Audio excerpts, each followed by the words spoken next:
Hey, hey. Willie, did I see you? Was you jerking? Oh, well, I heard that music. I was like, okay, Hey. be in there. He liked that intro, huh? Yeah, that's a nice intro.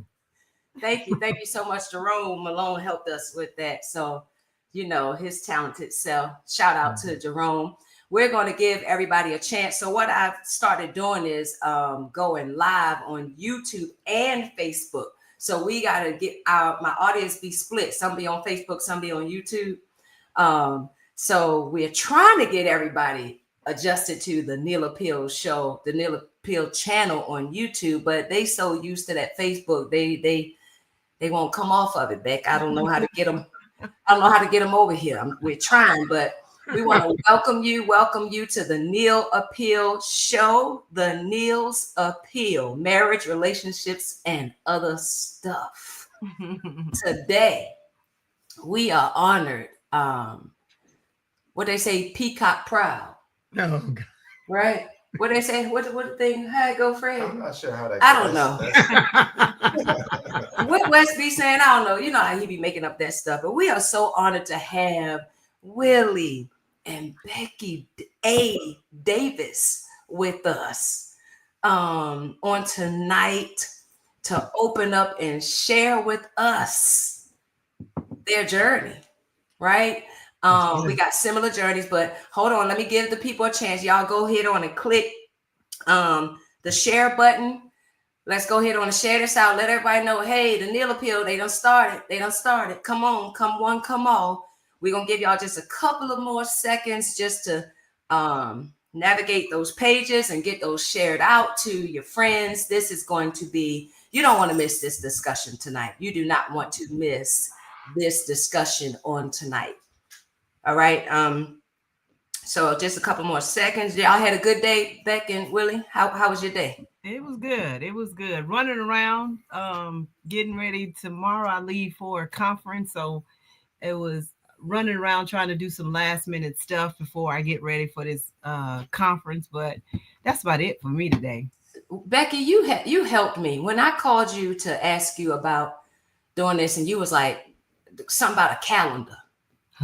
Right? Y'all got a family calendar and y'all put stuff on the calendar. Yes. So guess what I did? I went to Walmart and She got a calendar. I went and made me one. Yeah. Right? Because I wanted to put my goals. I wanted to put like my stuff I want to write down here and then color. I went and made one because I asked Fred for one, but then I was like, I don't want just a regular calendar. I need something specifically designed for me. Because, I make notes in my phone, but I forget to go to my phone and check my phone, what I'm supposed to do. Yeah. Ain't that crazy? So I'm proud of this. I done made me a calendar. And so, we traveled to Orlando. So I'm going to start putting, the stuff on here. So Fred, we could do like what the Davises do. Like they go look at the calendar when Willie go to bike week and stuff. Put that bike week. How they get in there? When they do their stuff, they got a calendar. Bike week is over. Bike week is over. Willie has gone. He enjoyed himself. He shared himself with us, and I'm glad that he was one with him and his bike. What's your bike? There it is. What she got a name? There it is. What's your bike's name? I know she got a name. I got two of them. One of them is called Reaper, and the other one is a new one. Is a new one. I ain't named him yet. Reaper, is that the green one? No, that's the Harley. Burnt orange. The green one is gone. Yeah, I sold the green one. Oh wow! He no longer has the green one. So what do you have now? Just two Harleys. Two Harleys. Just also, you don't have a street bike anymore. Nah, not anymore. No 300. What was that? 330Y, 330Y. 360. 360. 360. Yeah. Oh wow. Single-sided 360 was on that one, but I sold it. You sold it. Yeah. My goodness. Now, yeah, it hurt. It hurt. Did it? Really? Yeah, it hurt. So why too hard? I want to keep them all, but I can't. She ain't gonna let me keep them all. Yeah, you can only ride one at a time. So two Harleys. What you got? Road glide, street glide? Both of them are street glides. Both street glides. Yeah. We got the same taste. Yeah. Like it's one for sale right now. Right now. I need to get some other matters straight, squared away before I start buying a motorcycle, man. We just got some stuff, going on, with our Florida house and all that stuff, man. So it's I gotta laugh and pray in order not to cry. Oh, I've been there, brother. Oh I my get it. God, Willie, you just don't know, man. I've been there, brother. You just don't know. But you cried though. That's so good, Willie. You cried. She probably took my complaining as crying, but nah, I wasn't tears, but I complained a lot. It's different forms of crying. All right. So what was the name of the one? It was a Hayabusa, right? Yeah, it was a Kawasaki 1400. A 1400. 1400. Okay, yeah. gotcha. Yeah. Gotcha. What year was that? Oh my goodness. goodness. It was 2008. Okay. Beck, we gotta stop this. They gonna go on and We'll on. go all night. I mean, we'll go all they night. understand this language clearly. Hey, Beck, pinch him on his leg. Tell him we can. I know it, because he won't stop now. We were in the living room the other day, and he heard a bike coming down the subdivision. He jumped up out of the middle. I said, he finna go see who that bike is. He came back in. I said, who? Oh, it was a neighbor down the street. I was trying to see. Like, oh, he could hear the bike engine and tell you what kind of bike it is. Come on. Absolutely. Listen. Yeah. Listen. Anyway. All right, y'all. Let's go ahead on and get started. Welcome again to the Neil's Appeal. We got Willie and Becky, and we just want to know, how do you lead a marriage ministry while navigating real life challenges at home, right? So y'all know the story we told y'all the other day, I was riding down the street, asked the Lord, hey, Lord, what else am I supposed to be doing? Because I know it ain't just singing at preachers' appreciations and, homecomings and stuff. It's something else I'm supposed to be doing. And it was so clear. I told y'all this, but I'm sharing it for the viewers that this may be their first time. Riding down the street, asked the Lord. It was so clear. It was so clear what the instructions in my assignment was. Talk about marriage, right? And I was like, talk about marriage, and you're not going to do it alone. And I'm like, because y'all know Fred is a man of few words. When I get home and I run this by him, we gonna see who this really is talking to me, right? Because I'm not gonna do this alone. On Fred gonna get on Facebook and talk about marriage stuff on Facebook to these people. Yeah, I don't even have Facebook. I can't even review it. But she has it and she dabbles with it from time to time, but otherwise I don't have time for that. Listen, it was just, so when I got home, I told Fred what was clear to me, and he was like, I think it's a good idea. And I was like, what? I was mad. I was angry because I really didn't want to do it, right?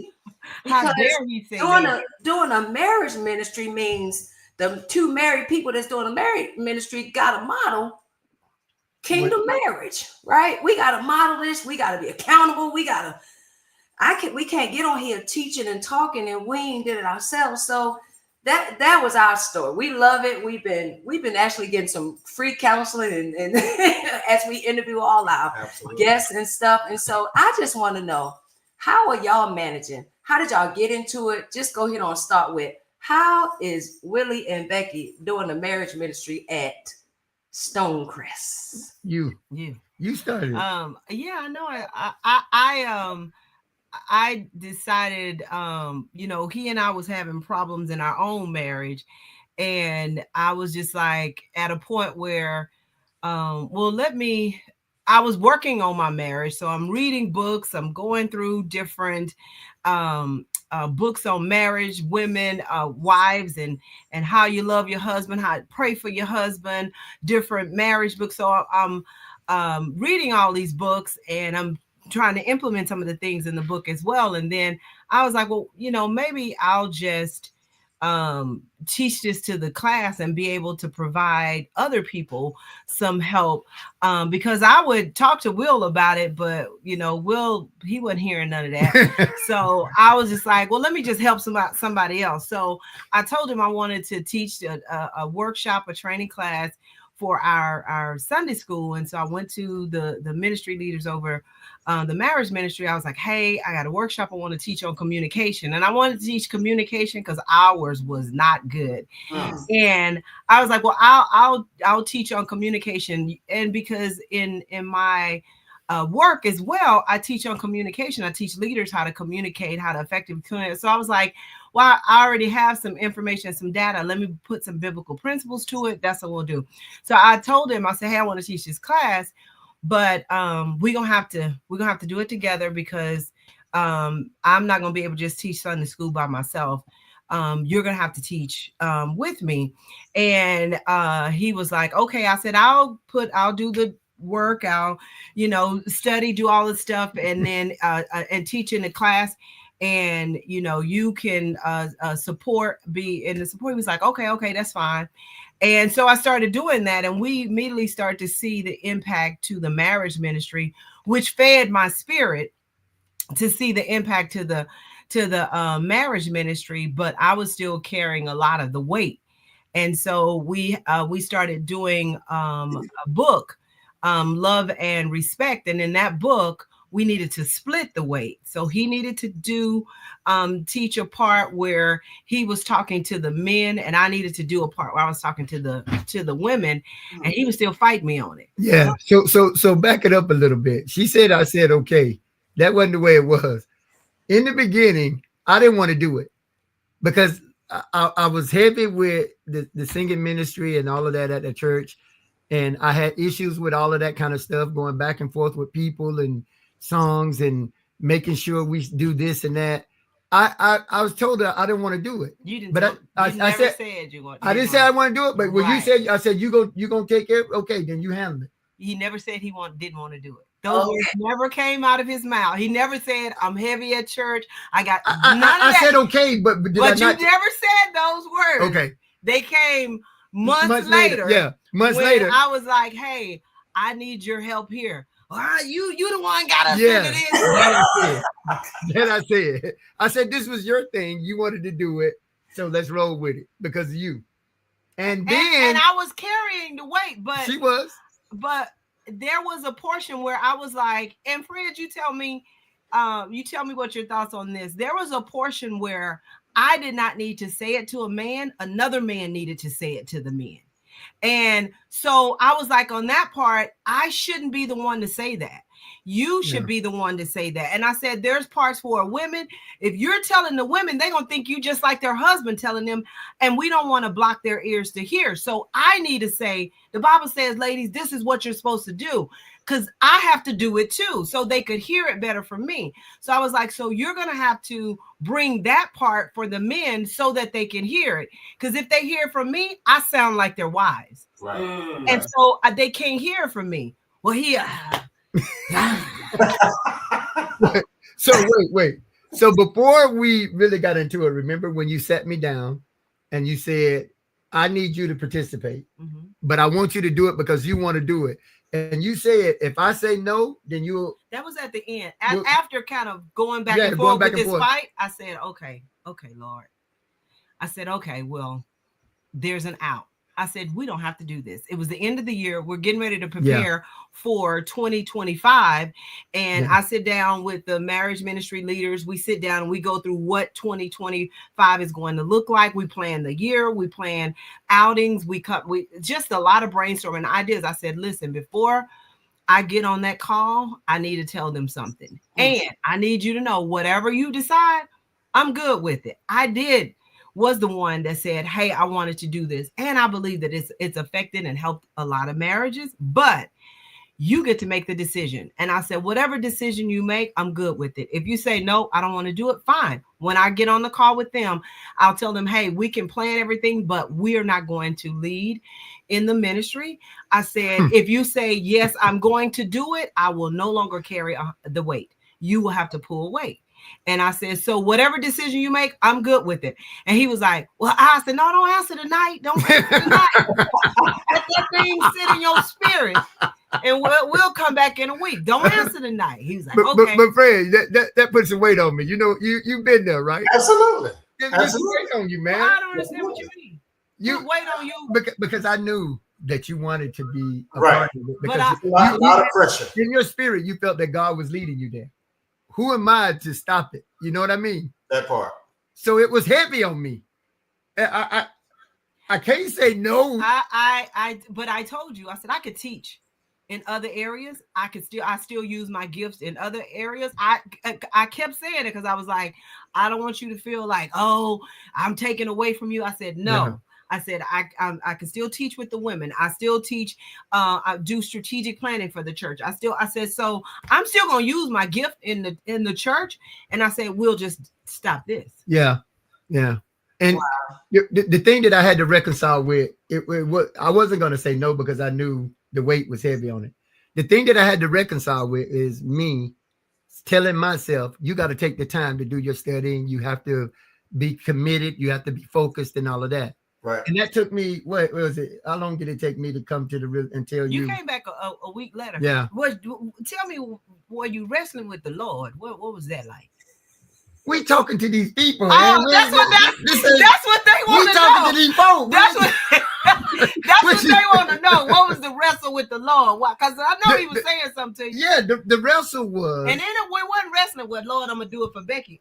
That wasn't a wrestle. Yeah, that's what I said. I needed to be committed with the time and focus on the class and get my studies together and make sure I'm helping men with real live stuff. Correct. And that's like, do I have the time to do that? That's what I was wrestling with. Mm-hmm. Because I like, there's bike time, of course. Mm-hmm. I'm working. And then there's our time. I got to make some extra time. So that's what I was wrestling with. Right.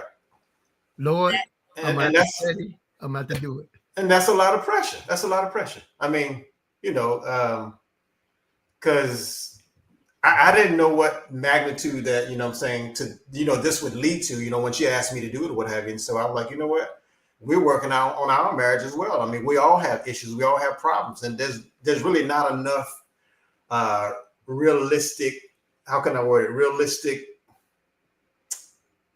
things needed from church other than book, chapter, and verse or whatever, you know what I'm saying? So there's book, chapter, and verse, but where's the application? You know what I'm saying? There's people hurting. There are men hurting, you know what I'm saying? There are men that are, not living in their purpose, you know what I'm saying? They don't know what their purpose is. They don't know how to plan, And so it's a two-way street. And I heard, Wes say years ago, women have women conversations and men have men conversations. So I understand perfectly what Becky was saying as far as having, Willie's input as far as this marriage ministry thing is concerned. So, yeah. And when you're dealing with men that some of them that I knew, some of them I didn't know, I start wondering, man, would they even listen to me? Maybe they won't listen to me. But I said to myself, I'm going to talk real life situation with us. Right. And hopefully if they don't even listen, maybe they can see some of the things that they're going through that we're going through. Correct. Right. So a lot of the times in the class, I'll speak truthfully on me. Right. Because I mess up a lot. Right. Right. I mean, this. I'm not the best communicator.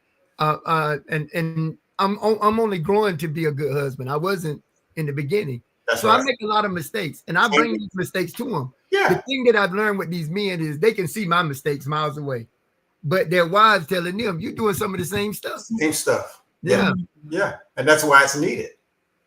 Wow. And most guys, Willie, you know what I'm saying? They know that you're a real cat. So, you know what I'm saying? They might respect you even more. You know what I'm saying? That you're now on a platform and you're revealing to them what's going on in your home.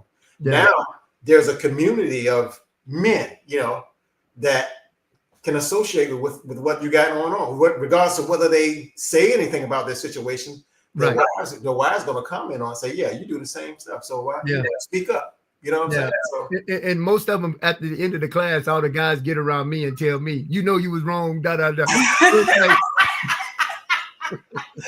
Yeah, you were wrong, but you were straight up right. I was straight up right, but hey, now you know what not to do. I done done it, so you know. Yeah. So let me ask y'all this: what would you say has been the most rewarding, right, and the most challenging part of leading the marriage ministry? What's been the rewarding part? So now we established, listen, this what Willie and Becky doing.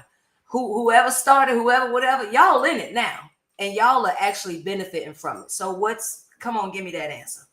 Rewarding, I would say it brought us closer together. Yeah. His communication improved. Yeah. From my standpoint, his communication improved. What's rewarding is he will take a look at himself or his behaviors in a way that before it was just defense.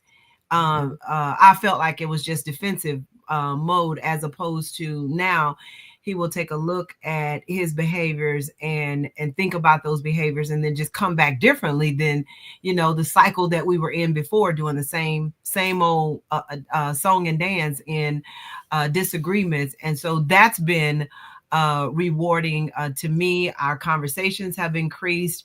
It's been a year and a half us doing it, and in a year and a half, I told him, I said, I've learned more about you in a year and a half than the first 20 years of our marriage because of the openness. That's heavy. Yes. That's deep.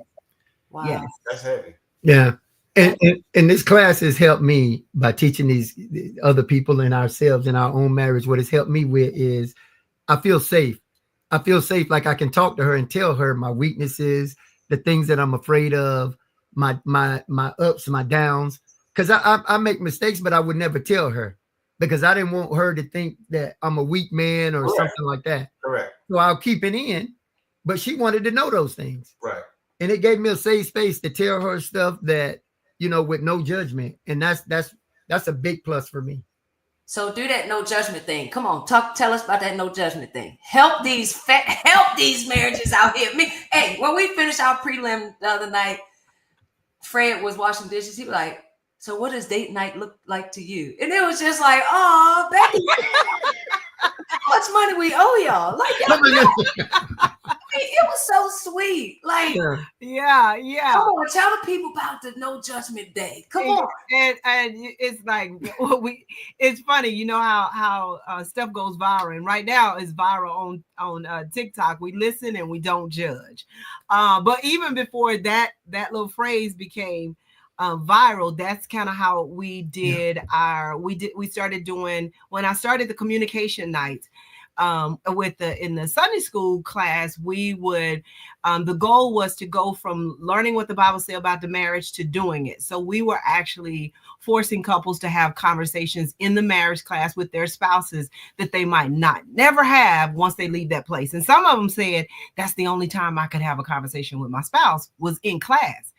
When we got home, she didn't want to talk about it. He didn't want to talk about it. We wouldn't, but in class, it was the only place that they would talk about it. So we were kind of pushing people to have conversations, and we were having those conversations. And then we built in one night a week. And we asked the entire class to do this one night a week. You guys pick your couple night for conversations. And so that it didn't feel like it's an attack night for conversation, we started using couple cards, reconnection cards. So a deck of cards that we started implementing. We used couple connect cards, and I took these to class, and I would pass these out, and we would have these conversations. And at home, Will and I would do the same thing. We'd take a deck of cards. He'd get 5, I get 5. And he'd read his card to me.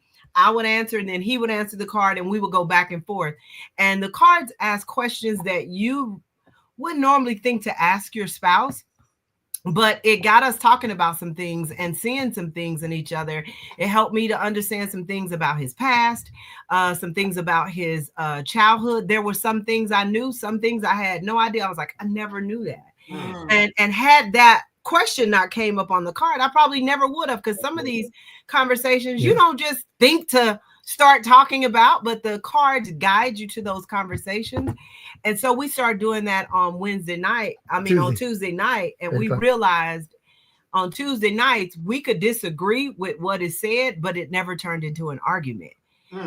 Whereas any other day of the week, yeah, I'm going upstairs. I'm done. Like, it was back and forth. But that was the one night when we would sit with ourselves and we would sit with each other and just kind of process and digest what was going on. And we didn't walk away mad at each other. We didn't walk away like you feeling some type of way. We would actually walk away saying, okay, well, that's what he feels and that's what he thinks. But then we walk away thinking about how the other person thought or felt, or something that they experienced in their life that you didn't know that they experienced based on one of the cards. Yeah, and what's really profound about this, we've been married over 20 years, and there's things that she didn't even know about me because I never told her. Never revealed. I never felt safe enough to tell her those things. Mhm. So after 20 years, what are we wasn't even communicating. Now that I look back on over the years, I'm like, we talked about fluff stuff.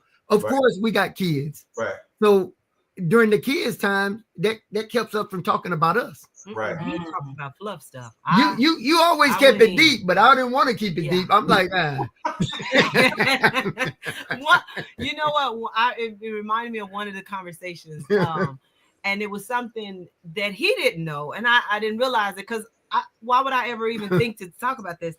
Will likes to make up the beds in the morning. In the morning when you get up, he likes the bed made up.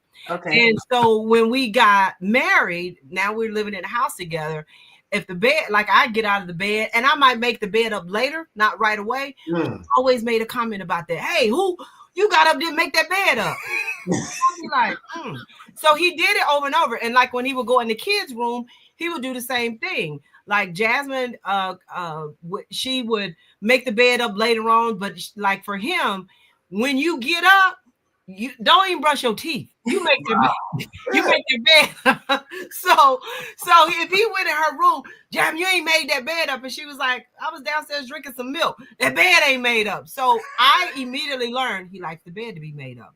So consciously, I'm like, okay, make sure I make the bed up. Jasmine, make up your bed when you get up before you come down. So I've been doing this for 20 years. Wow. And then over like the last 3 to 4 years, I'll make it up if I want to make it up. The older I get, it's like, I'm doing it. So what ended up happening, I ended up telling him, I said, Will, do you realize? I said, before you and I got married, we made up the bed, but it was such a stickler for you. I went out of my way to make up the bed every day. Jasmine went out of her way to make sure we met because it was an issue for you. I said, that was not how we got up and moved through the day. We would get it done, but we didn't get it done in the time frame you would want it done. And I said, it would frustrate me on 10 years of making up the bed. I miss one day, he say something about it. It would make me mad. And I said, that's why he was like, I didn't realize that. I didn't know that y'all didn't make up. This is 20 years later we having this conversation. Wow. Hey, internet people, listen. I told her she ain't got to make it up anymore. So that right? I said, hey, just get up and go. Forget the bed. Forget the bed. But when I get up in that bed and I made up, he forget that he told me. I call her from work. I'm 20 miles away. I call back. Hey, you you must up have yet? been busy. You Did didn't you make make up that bed. That's funny. But that's not that is that kind of stuff. Like you don't know what we came from, and then I don't know what you came from. But what I realized, okay, you like this. Okay, I am intentionally doing this. I think the miss there, he didn't know that was me putting forward an effort to do something to make him happy. He didn't realize that. He just thought he was supposed to make. But I think I ended up telling him that like 3 years ago when I pat in my 50s, and I'm like, I'll make it up when I make it up. Period. And then he was like, I told him, I said, no, somebody gonna come in here and clean all of this because I'm not doing all of this no more. Oh wow. The older you get, you think you could just say what you want to say. Yeah, that's what they say. That's what they say. That's what they say now. I'm getting the brunt of it right now. So look, Willie, speaking of the past, right? So you and Fred the other night were talking about, what you saw growing up, right? You knew from your father, hey, I got to get out and go to work, right? And I think that's I don't want to call it a mistake, but I think that's the assumption of men across the board. It's like, hey, I'm going out working, providing, I ain't know you needed tender conversation.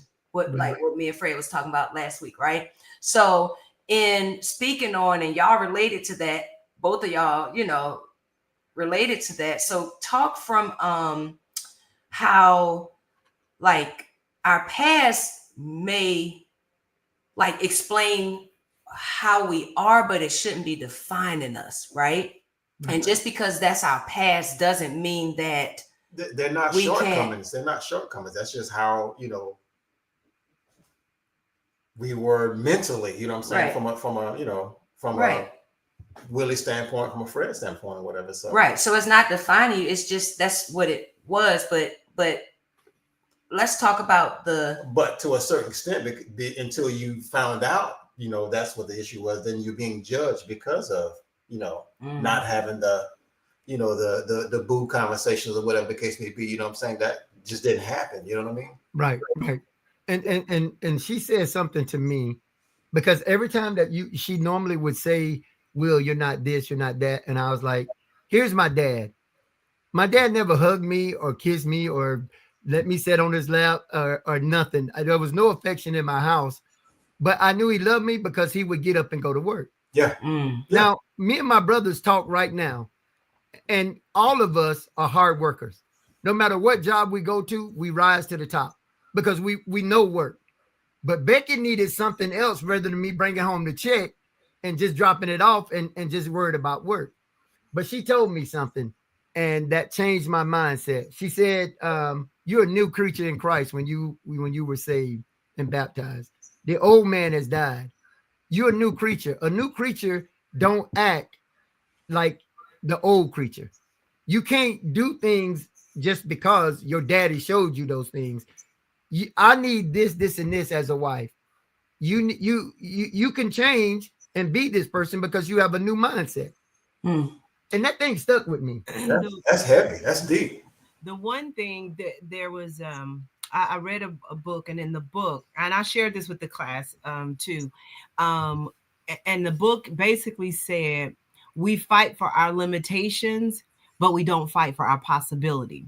So fighting for our limitations, basically what he was saying, when people say, that's the way I was raised. Yeah. My mama taught me like this, and I didn't know nothing different. That is a limitation that we have, is the limited information from our past. We fight for those. Nope, this is who I am. Nope, y'all know this is how.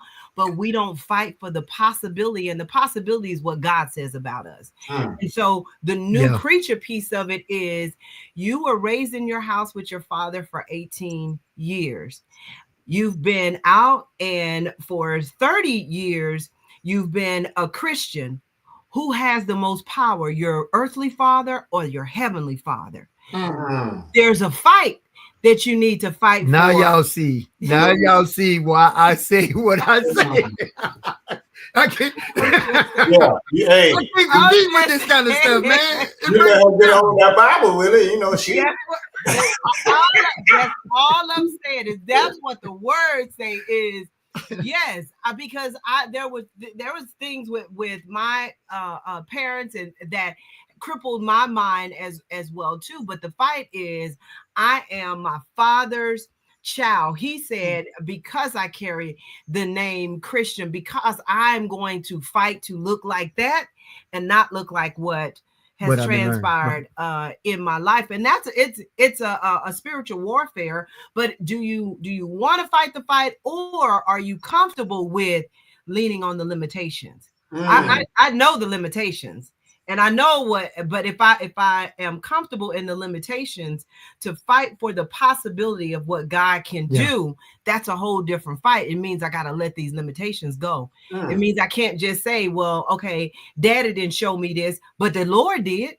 He showed it to us. He's made it clear. So how do we then choose to do what he wants us to do? And it's a struggle, because I want to lean on to what I know and what I feel comfortable with. Absolutely. So I have to capture my thoughts, and I'm thinking, oh, I can't say this, or I can't do this. She needs this. Right. And it's hard, man. It ain't easy. No, and sometimes I falter. Right. Sometimes I go back to my old me, and I'll be lazy and whatever. No, that's your comfort zone. Yeah. Right. Yeah.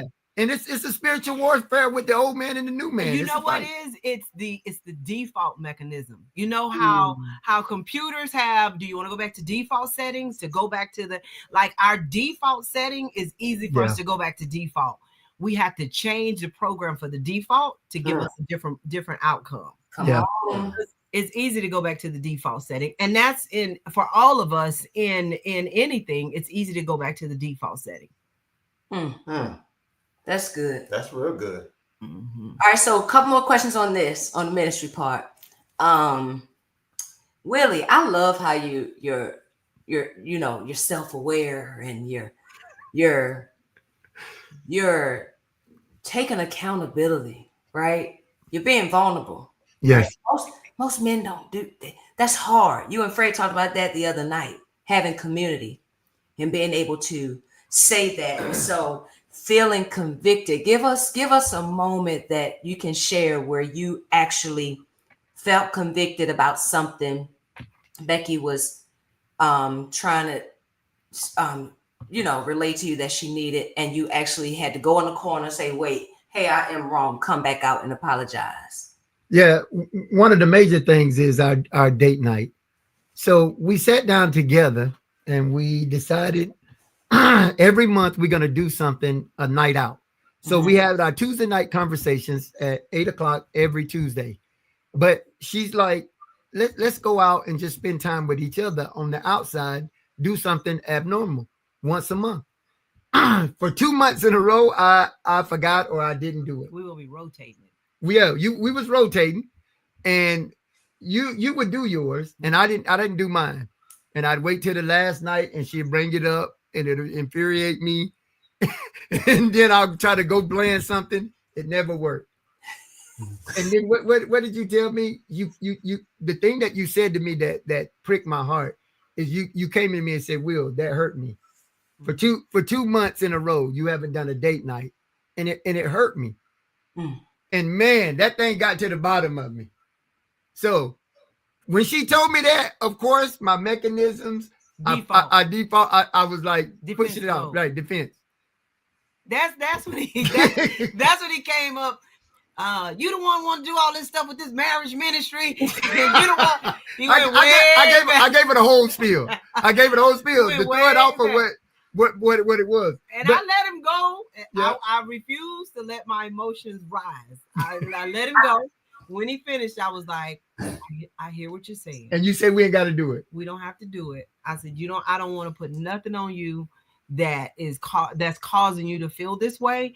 I just need you to know it hurt my feelings that you couldn't prioritize me. That got to the bottom of me. Pressure. Man, I struggled with that thing. I couldn't sleep. Pressure. Way too much.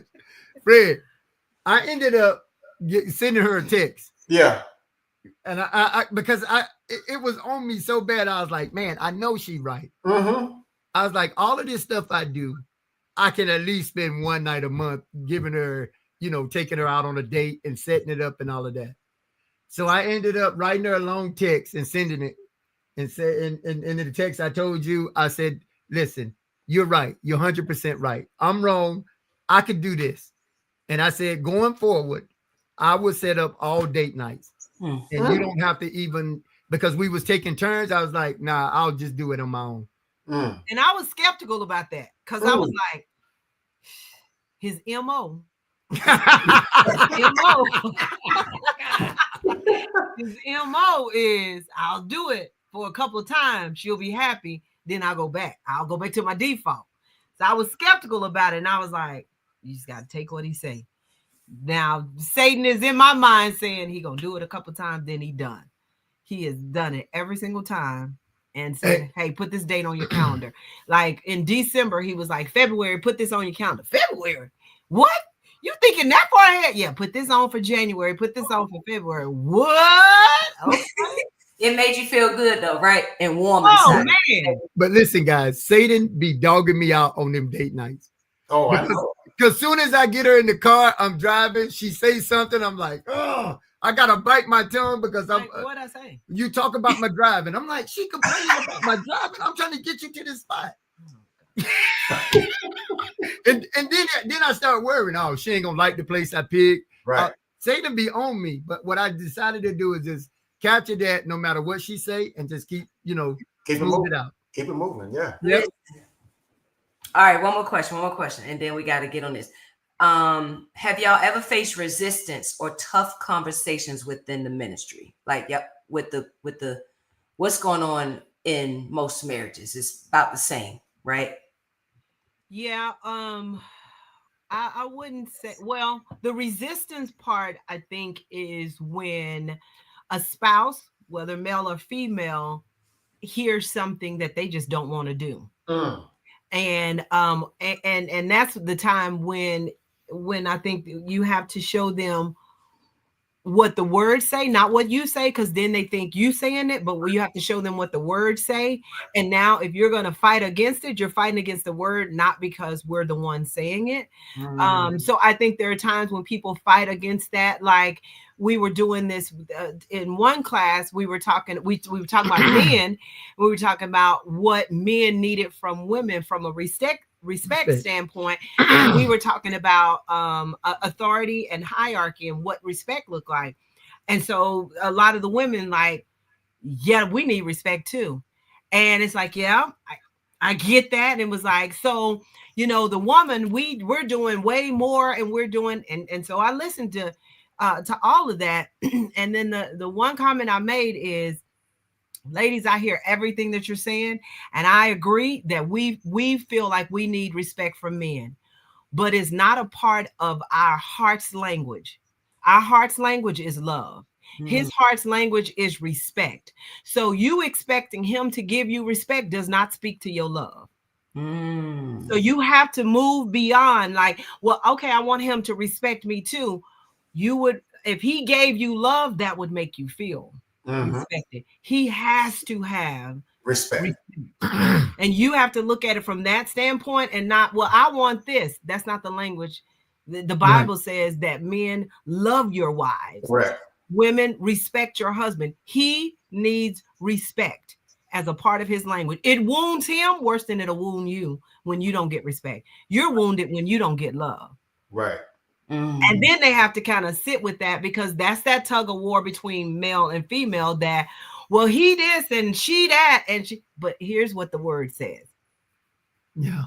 And I think one of the toughest things for me in the class is to see that the men and the couples are not working on the things that they need to work on to improve it.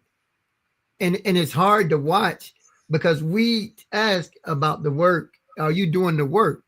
And the work is hard. People don't want to do the work. And that's a saddening thing when you get up in front of a class and try to teach people to help them, but yet they don't want to do the work. Or they only do the work in the class, but and some won't even do it in the class. They'll sit and listen to it and think it's good.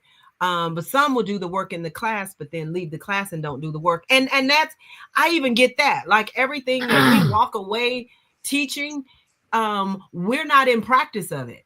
And that's the part where it's like, okay, God, you got us teaching this, not just to help them, because we need to hear this and we need to hear where we're falling short. And then we need to be transparent about where we're falling short.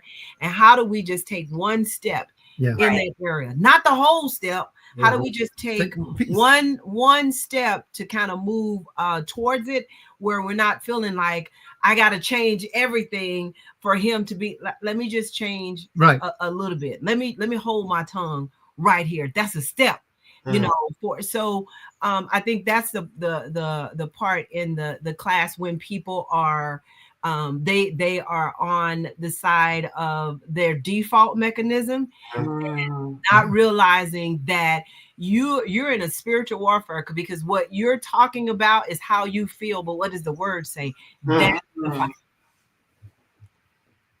Wow. Yeah. Listen, this is good. We gotta take our pivot, because we gotta get to this other part. I just realized that the Facebook is not running, so I'm gonna send them a link right quick to hurry up and catch us over here. So Bet, you wrote a book. So here is real life about to play out. Y'all running the marriage ministry, and you got real life challenges, right? And so, people could be judgmental. and things like that. I want you to tell us about your book that you wrote, why you had to write that book. Let's take that pivot there and let's get on how what the title says. You managing marriage, ministry, real life, like y'all got real life stuff going on, you know? So come on, let's talk about that book. So I wrote a book, a personal book that I knew I needed. God had told me to write it, and it took me 2 to 3 years to actually write it, because every time I started to put pen and paper, I'll get emotional about the book. But it was a book that regarding my daughter, you know, in the end of the 8th grade, going to the 9th grade year, I found out my daughter was interested in girls, and that she was professing to be gay. And from the moment, you know, she and I had the conversation about that, I was just like, nope, that's not happening. Not in this house. And when you talk about whooping someone with the Bible, that's what I did. Like I was giving her 30 lashes with the Bible, what the word say and what God say, and all of that stuff. And it actually created a horrible relationship with me and my daughter. One of the things that when I had the designer to do the book, I told her, I said, I want you to put a heartbeat. You know, when you're flatlining, I said, I want you to put that on there. So she drew it. When she first put it on there, it had flatlined and came back. I said, no, I want you to flatline it. I want a heartbeat, and then I want it to die. I said, because me and her relationship was dead. We had the relationship, I had killed the relationship with my daughter. And she was like, oh, Becky, that's so hard. I said, but I want that dead line to come back. So you see the flat line is dead, but then you see a heartbeat come. And that heartbeat came when, you know, God was working on me, because for the longest I thought that if Jasmine just fixed this and turned this around, everything is all good. The reason we got these issues is because her behavior and what she's doing. And so everything that all of my reasons or justifications was Jasmine's fault. And a big part of it, what God had to show me, is that he was teaching me more about me than he was teaching me about her. But I didn't want to see what he was teaching me about me. I just did not want to be judged and embarrassed and ashamed and uncomfortable that other people know, especially church people. So I wrote the book when she and I worked on fixing our relationship, and we had gotten to a place where we had fixed the relationship. That's when God was like, you need to help other people fix their relationships, other Christians fix their relationships with their daughter, specifically Christians. And because I know the judgment really comes from Christians. And so I wrote the book. And when I wrote the book, I told Will, I said, I'm gonna write this book. I need you to be okay with it, because it's about our life. And it's about, I wrote the book kind of leaving some of the stuff with Will not in the book, because I was like, you know, I ain't trying to put all him on Front Street. And then I sent it to Jasmine and I said, hey, I'm writing this book. She said, okay, I'm cool with it. So when I got the draft together, I sent it to her.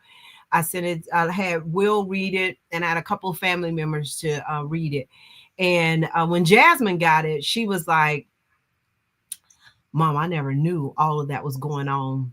Because she said, I never knew you and Will almost got divorced because of that. Wow. We had never talked. She never knew. She said, I had no idea. So it was her first time seeing it from my perspective.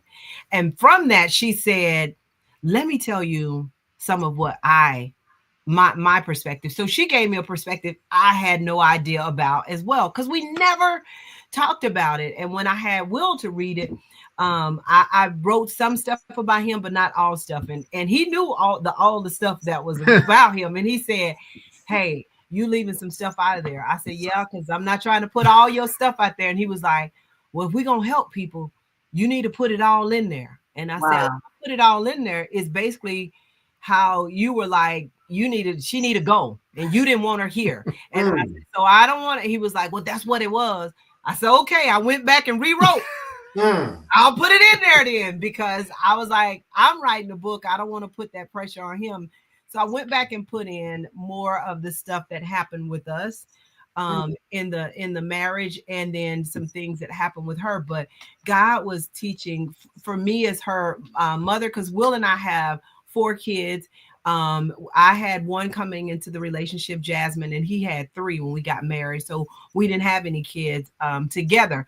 And so that in the dynamics of its own, you know, I would be mad at her, like, you know, want to kill her, but I get mad if he say something bad about her, because don't you say that about her. Now, I just said it yesterday. Yeah. But he can't say it today. Yeah. Not you trying to talk about my child. Like, so like that caused some issues too. But I knew that getting me, God healing me enough, because God had to heal me enough. I didn't talk about it to nobody for at least 7 to 8 years. I would never bring up anything about my daughter, but God had to heal me to give me the strength to start talking about it. Once I wrote about it, to start talking about it, to be able to help more people. So what's the name of the book, Becky? It's When Push Comes to Love. And I thought about that because I remember when push comes to shove, and that's what I did to her for so many years. And so I wanted to put a spin on it. Like, I push to love. When push comes to love, from rejection to rejoicing, because I rejected her.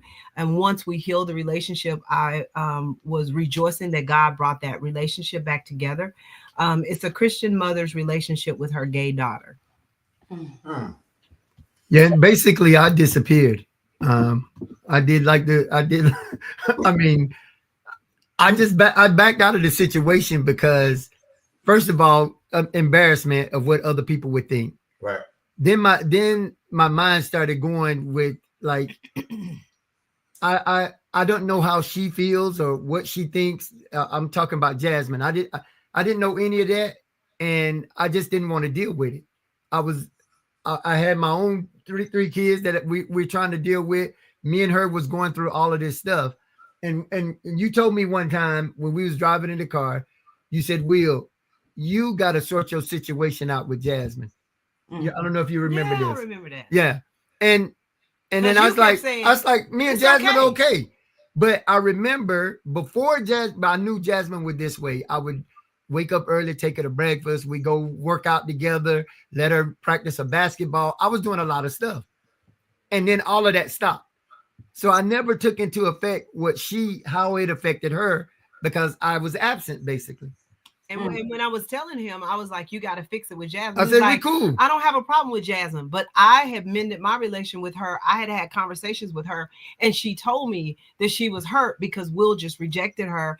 And she said, Will used to do this with me. Will would go do that. Mama, you would be at work. Me and Will was be hanging, and he just stopped everything. And I kept telling him, I said, no, y'all, it's not good. And he was like, I talked to Jasmine. I said, but you don't talk to her about nothing to do with her life like you used to.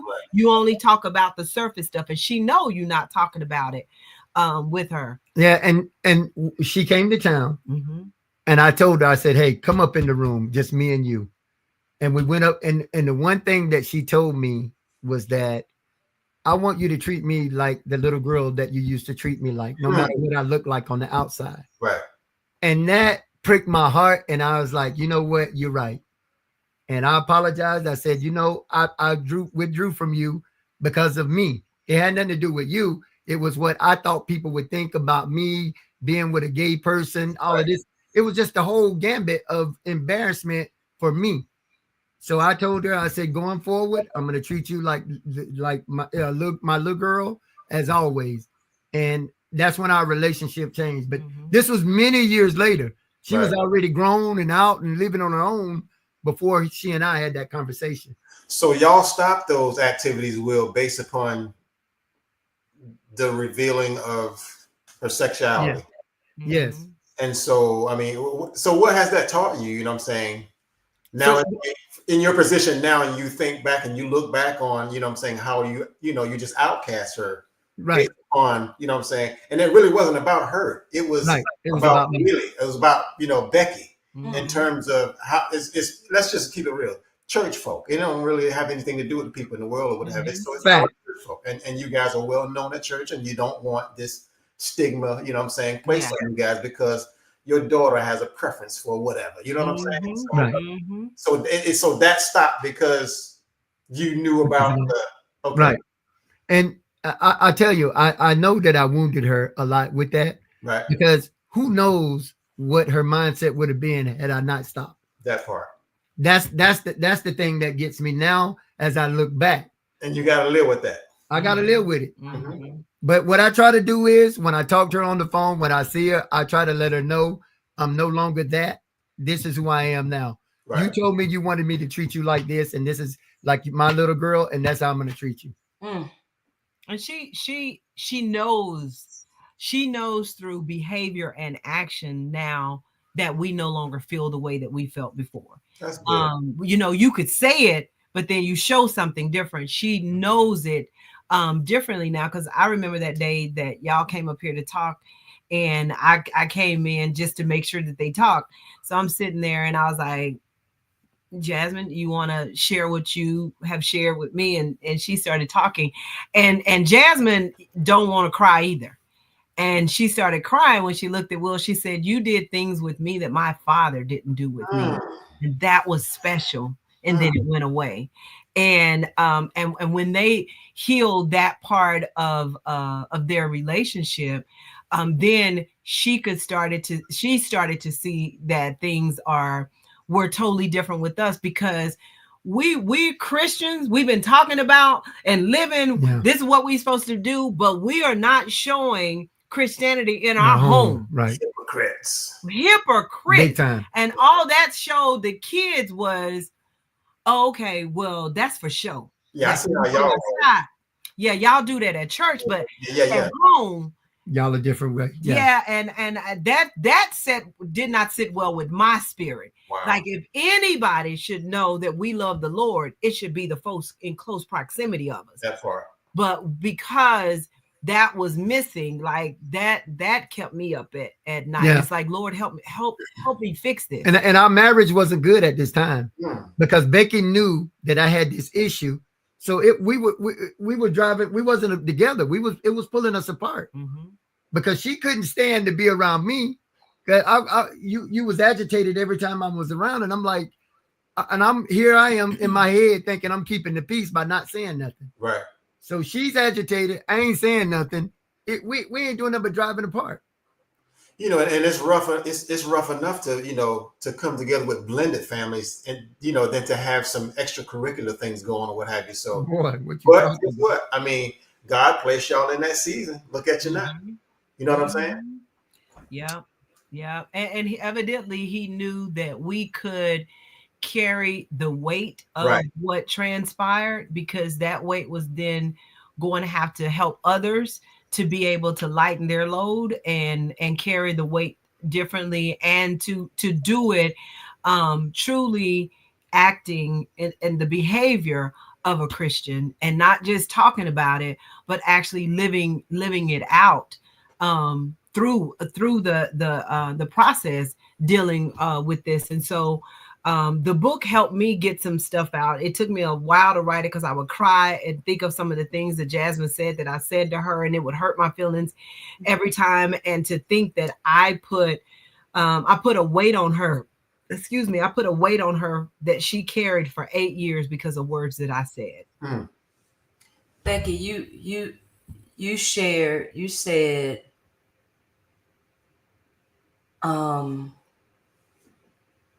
you could see the love of Christ with me in the church displayed, but if my daughter had to, that was so profound when you said that. Like, if my daughter had to be able to tell the love of Christ, I'm not loving like Christ. Right. Like, and that's when y'all said that you realized it wasn't even really about her. It was more about y'all being tainted. Like that self-awareness, that admitting to that, because you almost lost your daughter. Like you said, if the world was to reject her, she knows she can't even come to her mama because her mama ain't hardly speaking to her. Right. Exactly. So that's powerful. And that was the divine pivot that you saw the need that you needed to take and get your daughter back and get her love. So my question is, okay, you're in the ministry, we know what the word says about it, right? And picking a side, or that's your daughter, right? So how are you navigating those emotions and the faith aspect of raising your daughter whose lifestyle was different from your beliefs? How are you coming to what are you just praying for that? Like how are you navigating that? One of the things I remember having a conversation with Jasmine about because we got to a place where we could just have conversations about certain things. And I remember having a conversation with her and in her saying about accepting her and who she is. And I said, Jasmine, here's where I think the issue becomes with Christians and people that are gay. And I said, it is both of us trying to show that we right. You pulling to get me on your side for it's right. I'm pulling to get you on my side. And I said, that right there is what the issue is. And I said, I had read, prior to doing the book, I was doing a lot of research and I ran across this blog of an atheist. This atheist wrote this blog. And so I think I probably put in homosexuality, Christianity, and his blog came up. And the blog was from an atheist, the person who did not believe in God. And when I read his blog, he said, I am loving the state in which we're in. The Christians are fighting with the homosexuals. The Christians think they're better than everybody else, fighting with the homosexuals. The homosexuals are fighting with the Christians to prove that they're right. And he says, as an atheist, all I have to do is sit back and watch the fight.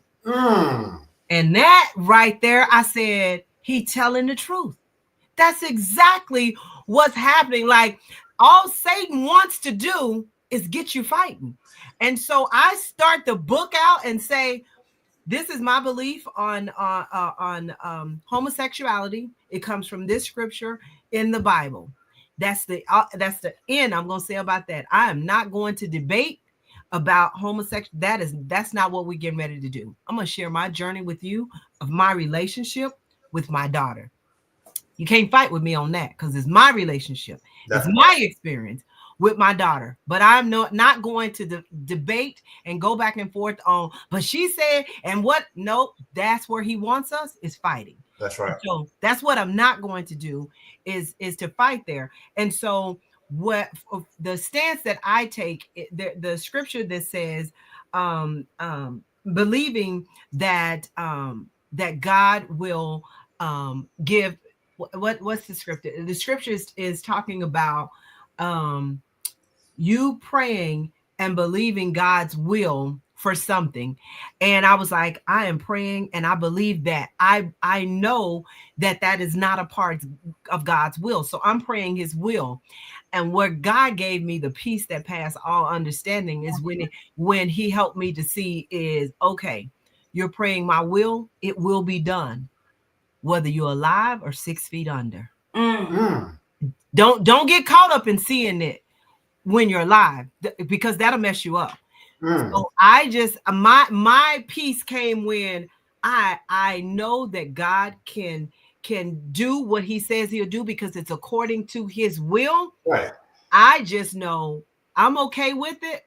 If I'm alive, praise God. If I'm dead, I still believe he'll do it. That's right. Yeah, because he can't lie. Becky. Yeah, I don't even have to. I could be 6 feet under, and the rest of the family know Becky prayed about this. If she could see this day, she believed the day. She still believed the day can happen, and that's how I hold up. Like I don't argue about that no more. I will have conversations with people, but I'm not gonna get into back and forth. But what about, I will share my experience and I will share what the Bible say about certain things in the experience. But I have to stay armed up with my shield. I have to stay armed up with the word, because that's the only thing that I can hold on to when it gets crazy. And when Satan started to say, okay, look, okay, she's still with a woman. Becky, you've been praying for this long, because that's what he'll say. You've been praying for this long. Doesn't matter. I saw somewhere where Moses prayed for 20 years. David prayed for 30 years. And their stuff was answered. It might not have been answered in their lifetime. That's right. So I don't care. Listen. And just when, you pray about it and he ain't doing nothing, something's still happening. You know what I'm that saying? Part. That's it. We always pray for doors to be open. What if he didn't keep that door closed? Where would you be then? Right. Exactly. You know what I'm saying? I mean, we listen to a lot of stuff too, and I just thought about a whole lot of stuff related to the church. You know what I'm saying? It's metaphorically everything that you said just now was the church. And what is the church now? I mean, we're not even displaying the church of Christ. It should have been a church of love, because we don't understand Christ. Yeah. Correct. Yeah. He did for us. You know what I'm saying? Correct. Yeah. Everything he did was based upon love. It's an Love. action. And we just have this spiritual warfare going on about nothing. Don't have no scriptural base, no foundation. You're just wasting people's time over nothing. Yeah. Just want you fighting. That's it. Just fighting. Like you say, Satan just sitting back. He just chilling. Right. Yep. If he gets you fighting amongst yourselves, he ain't got to worry about you getting. There you go. That's There you go. Listen. That's the best he got to do. Yeah. Listen, Becky, you said the other day too that you not only just told her, but you showed her in like walking down. Like Willie said, he didn't want to be with her because he didn't want to think people would think you're okay with her being gay. Mm-hmm. Tell us about that. When y'all went somewhere and you. Yeah, I needed to show her, because I had 7.5, 8 years of pushing her away and not showing her her love, because Satan, his tactic is, okay, if you love on her and like you loved on her before you found this out, she gonna think it's okay, so you got to pull away. And so I bought into that lie, and I did just that. And so when I called her to apologize to her for the relationship that we had, and I wanted to mend the relationship. And the part that really hurt me, and I knew I needed to fix it, is because every time she was grown, every time we would do something with the family, I was always missing her. Like, Jasmine, you gonna come home?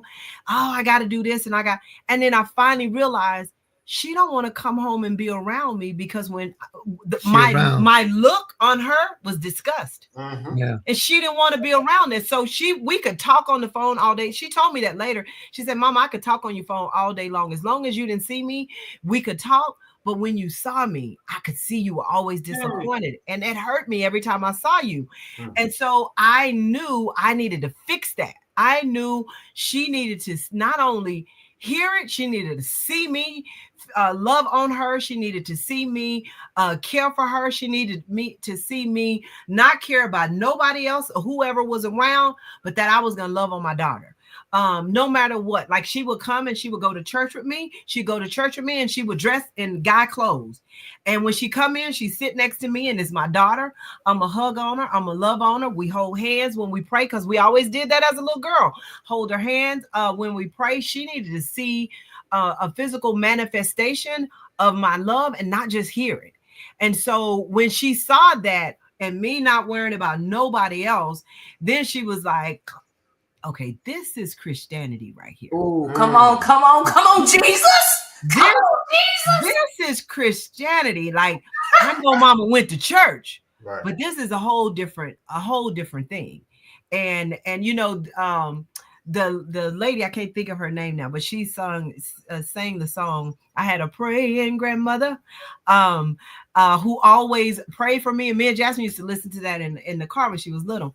And she'll always say right now, I know no matter what, I got a praying mama. Come on. No matter what. So, but that had to manifest itself through me changing my behavior and my tactics. There were 5 things in the book that I talked about in the for people to identify with. And the first one was Satan's tactic.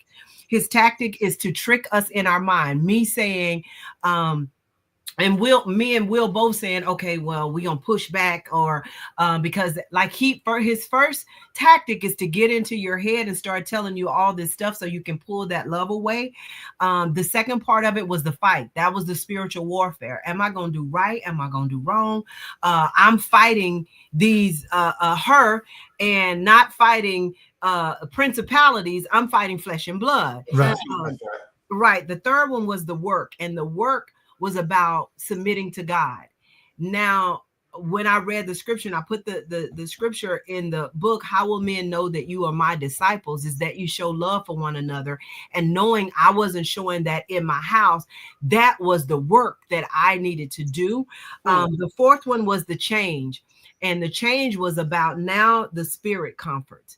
Now I believe the scripture that God will work it out according to his will. And I know that that is a part of his will. That was the spirit's comfort to me. I could rest in it. And then the last one was the challenge. Are you going to choose yourself, or are you going to choose the Savior?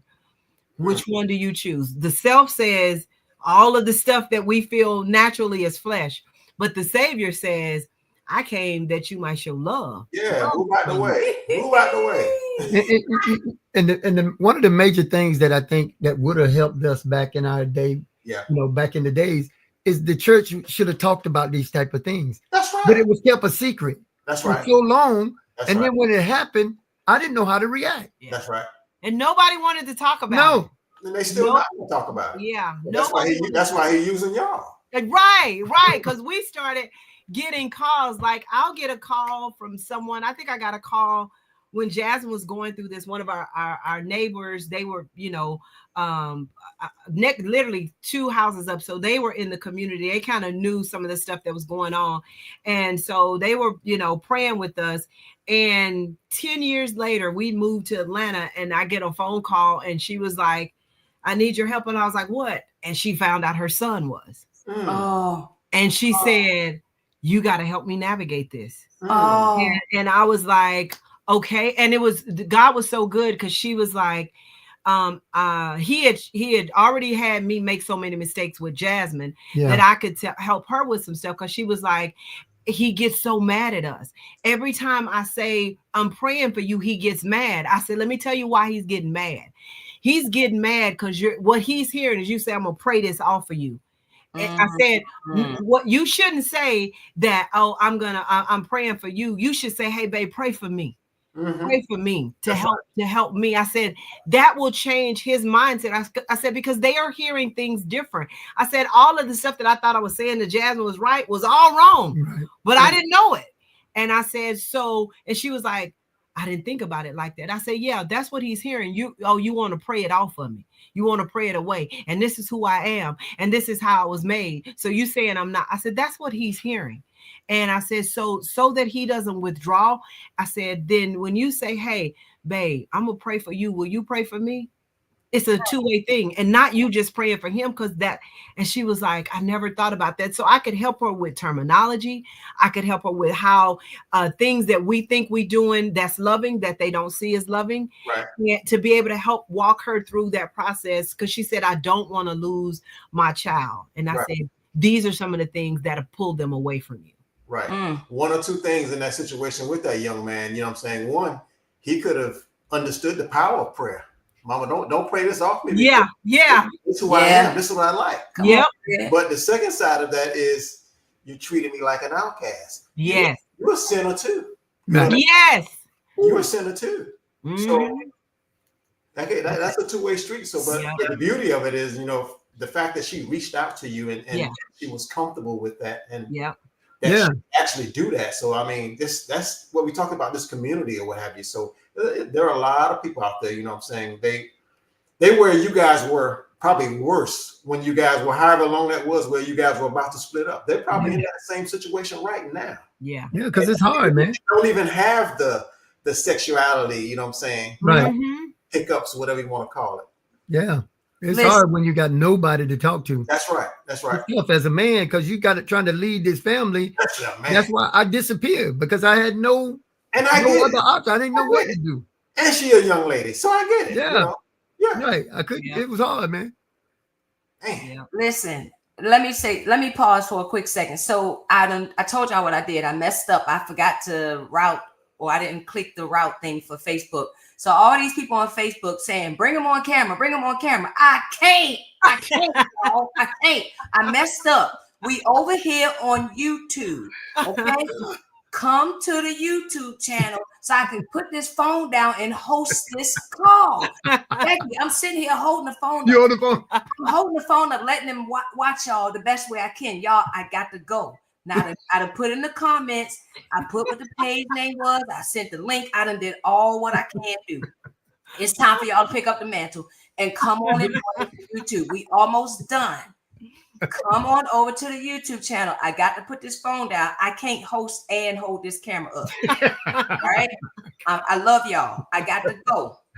I'm out. I saw y'all on YouTube. Come to the YouTube. Bye-bye. I love y'all. I just kissed y'all. Bye. Oh my goodness. My hand is hurting. I'm sorry. I don't know what happened with the whole thing, but they're gonna have to come back and watch it on YouTube. So half my viewers over there and the other half over here. And they slowly coming. Thank you. Y'all paying attention now. So, this is so good because this is so needed. On so many levels. Like when I lost my hair, right? And I decided to embrace the baldness, right? Like I didn't want to do the wigs, you know? No, you weren't going to do the wigs.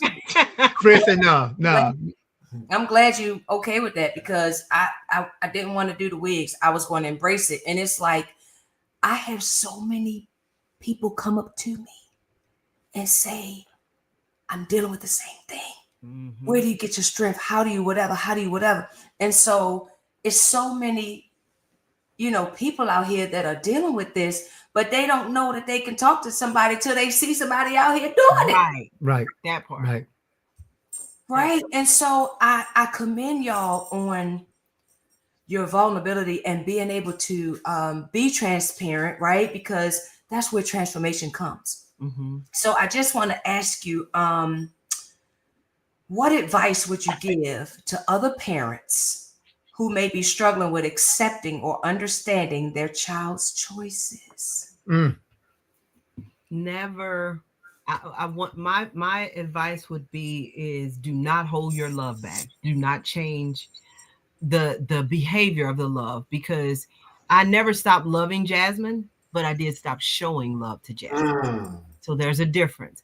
So do not stop showing love to your child. And the second thing is probably, I've heard you say this a whole lot, is you need to have conversations. Like I didn't want to have conversations with her about it because I don't think I even wanted to understand. I didn't want to accept. So I'm not going to have conversations for you to, none of that. And I think she was trying to test and see where we are and what we thought and how, and like we was just oblivious to that.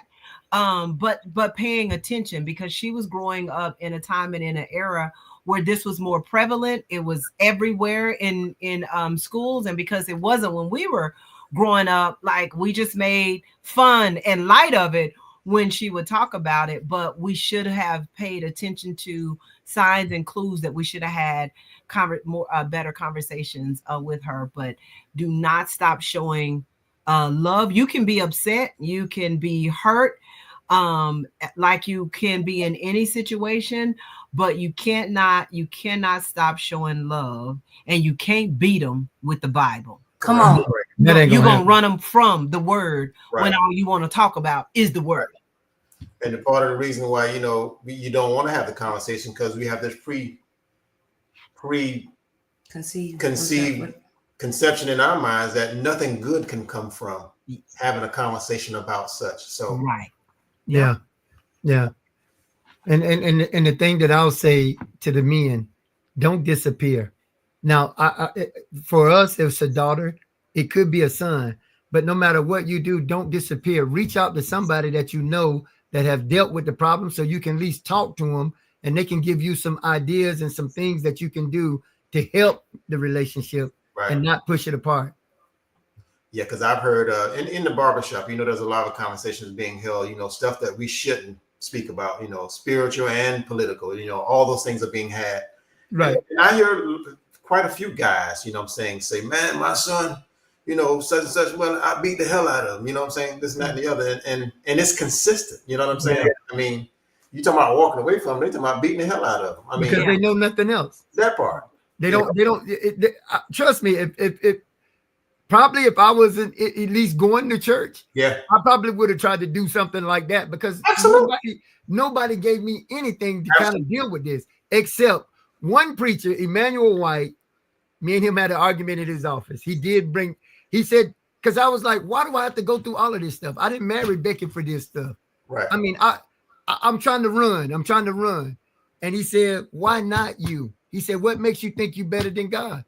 He said, Christ went through all of this stuff. Why not you? And I remember, like, the day it was, I got up, I was so mad, I wanted to fight him. I got up and left out his office. It took me a couple of weeks to go back to him and say, man, I was mad. He said, yeah, I know you was mad. but I just had no idea. No information whatsoever how to be a man in that type of situation, how to lead a family when those types of things are going on. It's tough. This reminds me of uncommon calling. Mm-hmm. This stuff ain't common. Right. No. Like you say, I ain't married her for this. Right. What's happening? What's going on? Right. I want to have fun. This ain't fun. And he said that in the talking to the pastor, he said it to me. Me and him had some conversation. Because we newly married when all this stuff started to come out. And he was like, I didn't marry you for this. I said, then where you going? Because it is what it is.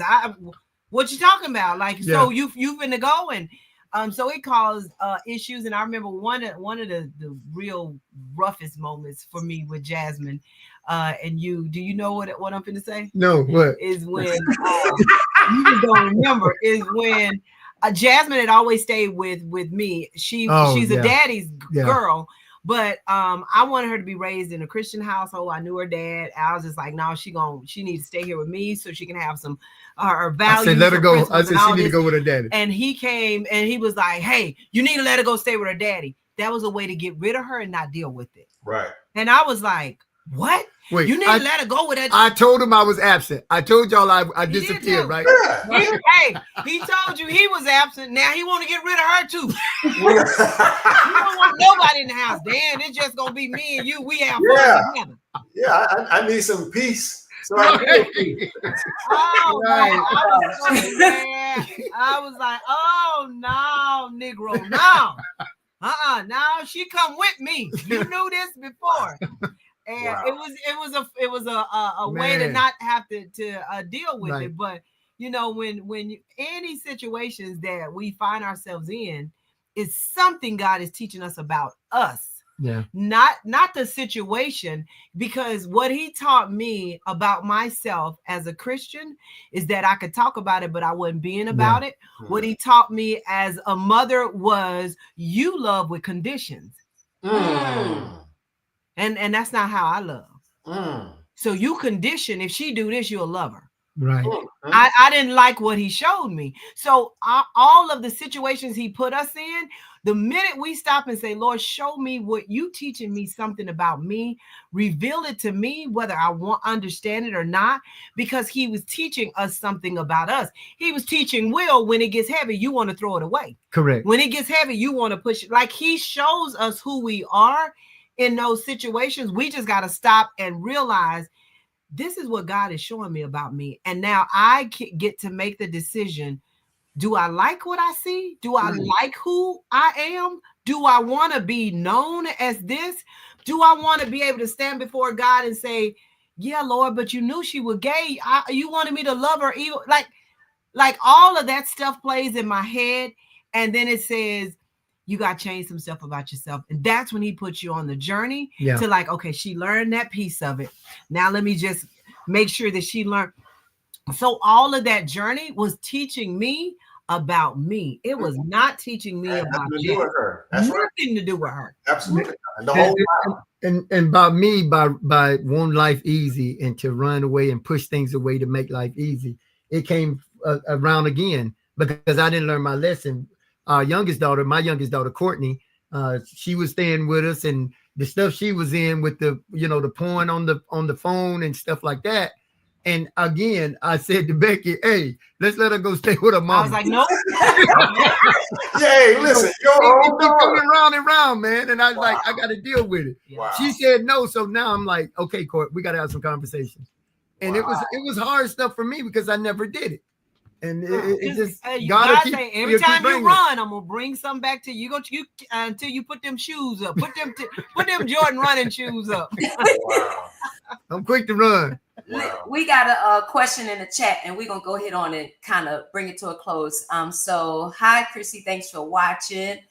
She says, how else can we as a church family support parents in the church who are experiencing the same thing? And then she put in parentheses, other than reserving judgment. So how else can we as a church family support parents in the church who are experiencing the same thing? I think one way we do that is she's right, not showing judgment, but showing love in the midst of the stuff that they're going through. What I have found with most people, especially when it comes to homosexuality, they are reluctant to talk to someone who's not gone through it. Now they will open up if you have shared that you have, like, then that's when they feel like there's a safe space. And so for those who have, like, you could really bring more into the fold with the love that you share. But if you are have not gone through it, but you know that they're going through it, then you continue to let them know that you are still supporting, or you're in their corner, or how can I help you in a way that benefits you? Because for everybody that's different. And so in different ways, for me, with people that I know are going through it because I've gone through it, I'll be like, hey, you want to talk? Here's my number. Anything you want to talk about, if you just want me to listen to it, I'm willing to just listen to it. If you want to hear any insights from my experience, I'll share those with you. But the one thing we'll do is we're going to pray together before we finish that call. So I just open myself up for them to have a release, to talk to someone where they it's funny, they feel like you're not going to judge them because you've been through it, but somebody else who's not been through it might judge them. Yeah. And the flip side of that, Becky, is now you showing those individuals love. Now you're being judged because it's being accepted. Yeah. Church, I think the main thing the church needs to do is to have conversation. Somebody need to talk about it, because now it's the norm living in today's world. It's prevalent, right? So we need to discuss it. We need to talk about it. I've yet to been to a church where we have those type of discussions to help people understand, first of all, how to continue to love, because that's the only key to it. And we need to do that as a congregation, as churches all over the world. You need to have conversations about it. Don't shun it. Don't act like you don't see it. Don't act like you don't know it's happening, because it's happening. Right. And love on those people. Like there are people that come into church, and based on their attire, you think, I'm getting a sign. Like when I see that, because I've been in churches and I see it, I make it a point to go up to them and love on them. I make it a point for them to see, how you doing? Oh my God, thank you because they don't get that all the time. That's right. So I make it a point because Jasmine didn't get it. That's right. And I know how it made her feel. So I don't want someone else to feel that way coming in. I remember I did that. I was speaking at a church in North Carolina, and I did that at a church. I looked at the girl and didn't know, it was an assumption I made, but I was like, I'm just going to love on this girl, the weekend. And I did. And then when I spoke, I talked about Jasmine. At the end, she came up, she said, I knew it was something different about you. I knew it was something different about you. And then pulled me aside and then shared her story with me. But it gave her the freedom to be able to share that story, because I just loved on her. Like all I want you to know is that I see you and I love you because I see you. That's right. Because I want my daughter to get that when she comes to church. That's right. This is so good. We got a few more questions. Do y'all mind just answering these questions right quick? So Viking Beast 2. says, Will and Becky, my people, it's Joe Caesar. By the way, never mind my YouTube name, LOL. Joe Caesar. Christy says, thank you. Hey, Michelle, thanks for watching. How do you ask your child, how do you ask your child to pray for you if they have told you they don't believe in God or that he exists? So what do they believe in? What do they believe in that is bigger than them? Like for me and most Christian folks, they normally raise their kids in the church. So Jasmine was raised in the church. Jasmine has seen, from all manner of church. So I know she knows what prayer is and what prayer is. And when she's in situations, I'm trying to get this job, Mama, I'm praying. Okay, you're praying for that kind of stuff. So you can pray for other stuff too. And for me, that's how I was like, hey, just say a prayer for me about this. And with the other person, her son was raised in the church with them as well. That's why I said, you pray for him, tell him to pray for you as well. If they have no relationship with Christ, then what is it that they believe in that they can seek? If they're like, I'm manifesting in the universe, well, then ask the universe to help me to see. But it gets them going outside of themselves. Yeah. For something that's higher than them, then that's kind of where I would lean to. It's like, well, when you're in tough situations, who are you talking to, or what is okay? Then use that as a mechanism to bring me into a fold. Even if it means if you're going to do an affirmation for me, if you're going to do a poem for me, but something that to help lift me in a situation when I'm down. So I would ask, if you have a friend that's going through a tough time, what do you do for them? How do you comfort them? Give me that. That's good. That's good, y'all. Michelle, I hope that answers your question. Brian, listen, let me tell you something. I was getting ready to try to go to my dictionary right quick and put in that word you just did. Thank you so much for coming back and clearing up what you really meant, because I was going to try to put it in and then put it in my ear right quick so I could say it right. So thank you so much for correcting the word. Okay. Brian, thank you for watching. Brian says, can you define discernment? Because when you met Willie, it seemed great. But you've explained situations where it seemed like maybe it wasn't meant anymore, but you two have made it through. And then Brian says, this is why y'all are my go-to for relationship. So you want to? No, go ahead. Okay, I'll say this. Willie, Willie, don't run. You know I'm a runner. Get him, girl. Get him. I told you I'm a runner. Oh, that's funny. Come on, Becky. So and I've always told Will this too, that when we got together, I feel like God put us together to do some things great, purpose, yeah, and for a bigger purpose. And I believe that from the time we got married. Marriage started marrying, life was lifing, kids was kidding, all of that stuff was going on, and that's where Satan then wants to use that space to say, are y'all meant to be?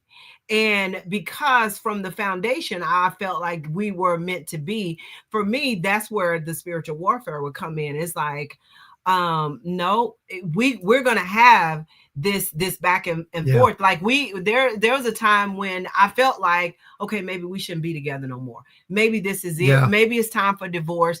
And it was in those moments where I was like, God, you got to show me and help me to see it to where I can see it in a way where I feel like because I want to make sure that I please you.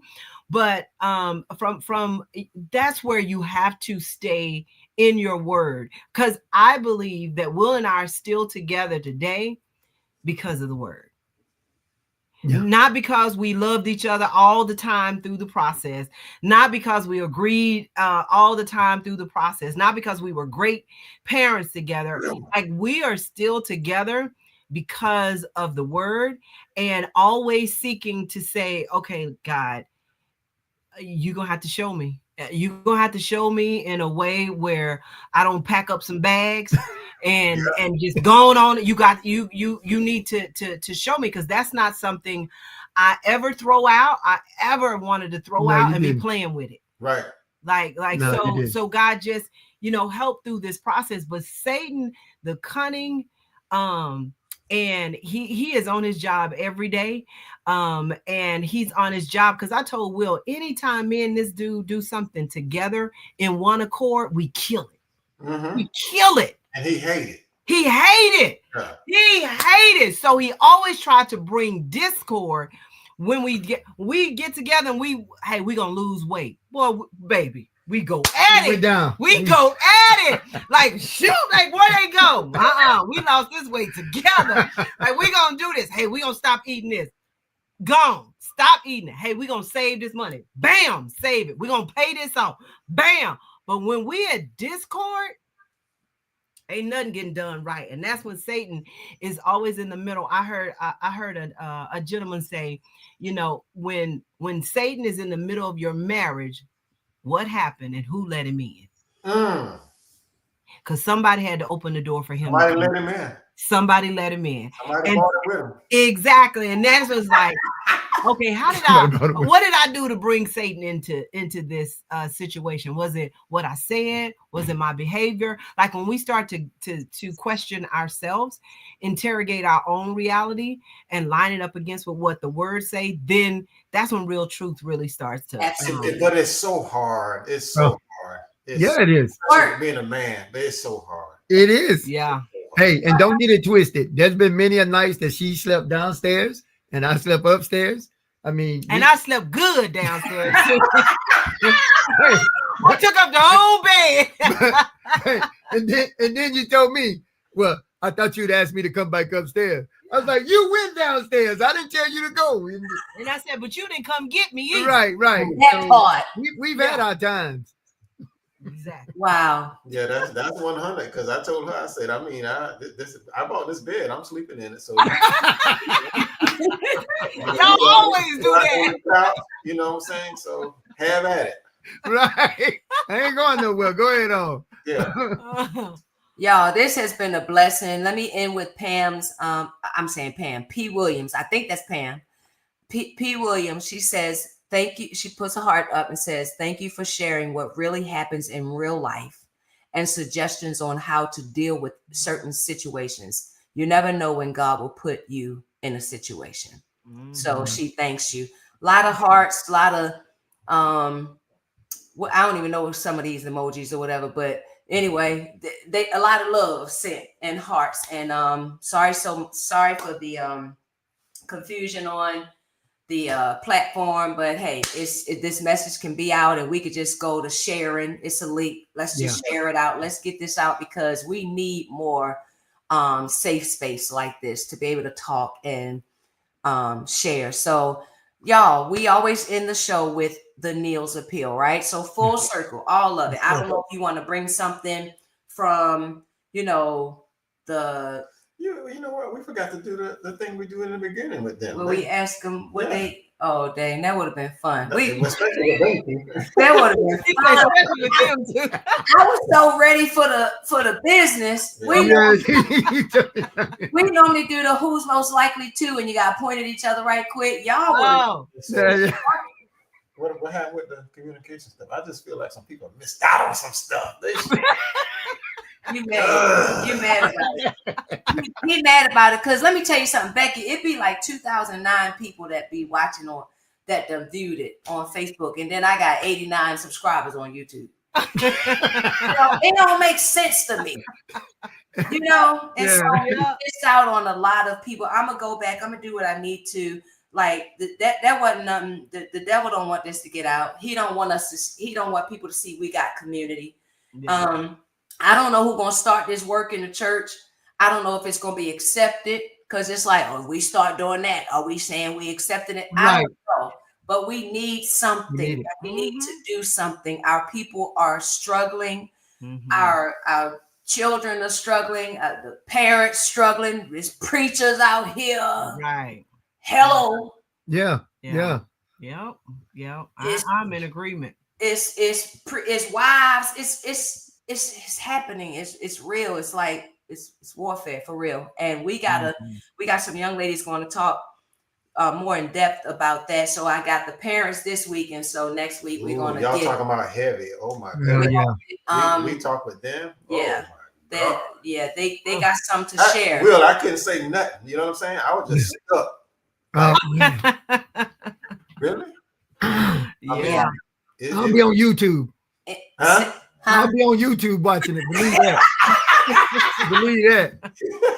Believe that. It's so good to see them. They didn't wait till 60 to get it. Like they're young. Yeah. And they used to live this lifestyle. Oh, man, they've been delivered. Oh man. You know, and they talk like they've been delivered. I still can't believe it. You know what I'm saying? But I mean, they both said, you know what I'm saying, it was God and the midst of it. You know what I'm saying? Like, you know, it's unbelievable. Yeah. So that's going to be a good one too as well. So we love y'all. Tracy. Hey, Trace, thanks for watching. She says, thank you for sharing. Great discussion.